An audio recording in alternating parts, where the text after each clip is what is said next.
Operation থিয়েটারে এবার মৃত্যুর দ্বার প্রান্তে পৌঁছে যাওয়া রাজশেখর গাঙ্গুলি মৃত্যুর সঙ্গে পাঞ্জা লড়ছে। হ্যাঁ বন্ধুরা, ভিডিওতে লাইক দিয়ে দেখতে থাকুন। যে মুহূর্তে কিনা অপারেশনে থিয়েটারে নেওয়া মাত্রই রাজশেখর গাঙ্গুলির যখন কিনা পালস একদমই নিচে নেমে যেতে শুরু করে দেয়, কন্ডিশন ডেটরাট করতে থাকে, ঠিক সেই সময় ডক্টরসরা যখন বলতে থাকে যে ও মাই গড, পেশেন্টের কন্ডিশন আরও বেশি সিরিয়াস হয়ে যাচ্ছে, যতই সময় গড়াচ্ছে পেশেন্টের কন্ডিশন একদমই আমাদের হাত থেকে বেরিয়ে যাচ্ছে, পেশেন্টকে বাঁচানোর চান্সেসও কমে আসছে। এদিকে ওনার পরিবারের লোকেরা কেউ উপস্থিত নেই, কিন্তু তাদের কনসার্ন আমরা নিয়ে নিয়েছি, সে ঠিক আছে, কিন্তু তার শর্ত আমার মনে হয় না কোনো মতো আমরা পেশেন্টকে বাঁচাতে পারবো। তার কারণ পেশেন্টের হার্ট সম্পূর্ণরূপে দুর্বল হয়ে গিয়েছে এবং এরই মাঝখানে অপারেশন চলাকালীন পেশেন্ট যদি আবার হার্ট অ্যাটাক করে বসে, ও মাই গড, আমার মনে হয় না যে আমরা আদৌ পেশেন্টকে বাঁচাতে পারবো। অন্যদিকে রাজশেখর গাঙ্গুলিকে বাঁচানোর তাড়নায় যখন কিনা শেষ চেষ্টা করতে গিয়ে এক পর্যায়ে কুসুম যখন কিনা বলতে থাকে যে দেবী মায়ের স্মৃতি সিঁদুর রক্ষা করার জন্য আমিও এবার ভিক্ষাব্রত পালন করব, আমি সকাল থেকে উপোস করে রয়েছি, অন্ন জল সমস্ত কিছু ত্যাগ করে বসে রয়েছি, ঠাকুর তুমি দেখো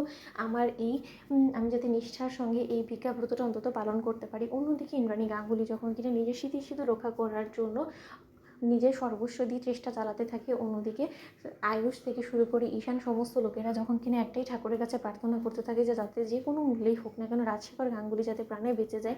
অন্যদিকে ইন্দ্রাণী গাঙ্গুলি যখন কিনা এই ব্রত পালন করতে গিয়ে প্রথম ধাপ সম্পূর্ণ করে ফেলে এবং অনুশ্রী যখন কিনা ঘাবড়ে যায় ভিক্ষাব্রত সম্পন্ন করতে গিয়ে এবং হিমশিম খেতে থাকে, ঠিক সেই সময় এরই মাঝখানে হঠাৎ করে মন্দিরে উপস্থিত থাকায় কিছু সাধারণ মহিলারা যখন কিনা হঠাৎ করেই সেখানে মোবাইল চালু করে দেখতে পায় যে রাজশেখর গাঙ্গুলি নাকি ইতিমধ্যে পৃথিবী থেকে বিদায় নিয়েছে। এই কথাটা ইন্দ্রাণী গাঙ্গুলির কান অবধি পৌঁছানো মাত্রই ইন্দ্রাণী গাঙ্গুলি যখন চিৎকার করে ওঠে এবং বলতে থাকে যে না, এটা কোনো মতেই হতে পারে না। অন্যদিকে আয়ুষ যখন বলতে থাকে যে আপনাদের কি মাথা খারাপ, বলুন তো, দেখছেন তো একটা মানুষ নিজের স্বামীকে হারানোর ভয়ে রীতিমতো ভেঙে পড়েছে সম্পূর্ণরূপে, এরই মাঝখানে আপনাদের কি ভিডিওটা না দেখলে না এবং এই সমস্ত কি উল্টোপাল্টা খবর আপনারা দেখছেন বলুন তো। ঠিক সেই সময় সেই মহিলারা যখন চিৎকার করে ওঠে এবং বলতে থাকে যে আচ্ছা, পাগলের পাল্লায় পড়া গেল তো, এখানে রাজশেখর গাঙ্গুলি ইন্দ্রাণী গাঙ্গুলির স্বামী এবং গাঙ্গুলি গ্রুপ অফ কোম্পানিজের যে মেন ওনার, সে রীতিমতো পৃথিবী থেকে চলে গিয়েছে। এই খবরটা যখন একবার নিউজে এসেছে তাহলে সেটা নিশ্চয়ই কারো কাছ থেকে লুকোবে না এবং এই খবরটা আমরা দেখছি বিধায় এটা কি ভুল হয়ে গেল?